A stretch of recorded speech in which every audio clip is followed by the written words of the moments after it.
Parshat Yitro's focal point is arguably the story of Har Sinai and the proclamation of the Ten Commandments. It does a couple of important things like establish the core foundational values of Judaism, as well as prove Moshe as a leader and reaffirm Bnei Israel's faith in him, as well as Hashem. However, I would like to pay attention to Yitro's contribution to the story. While he is a titular character, his role can often go underappreciated. So why is this week's Parsha named after Yitro? In the Parsha, Yitro reunites Moshe with his wife and children and says, I, your father-in-law Yitro, am coming to you with your wife and her 2 sons who are with her. It appears that Yitro is stating the obvious. However, what he is really saying is, I am here for you. Also, the phrase father-in-law is used repetitively throughout the Parsha, as if to stress Yitro's impact as a role model in Moshe's life and closest as a relative. Moshe was raised by Pharaoh's daughter and likely did not have a father figure. Yitro, therefore, was likely his first male role model. He suggests that Moshe appoints judges to help administer the work more evenly. By doing this, he helps Moshe recognize that it is impossible to do everything alone and that he must cede some control.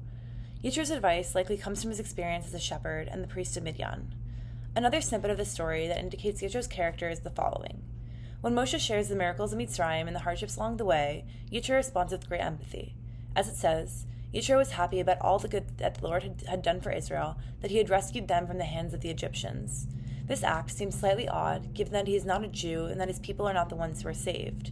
However, it positively reflects on his character as someone who is appreciative of other cultures as well as empathetic to them. After his interaction with Moshe, Yitro says, Now we know that Hashem is greater than all gods, and in Pasuk Yud Bet, he offers a sacrifice to Hashem. However, interestingly, Yitro does not convert to Judaism.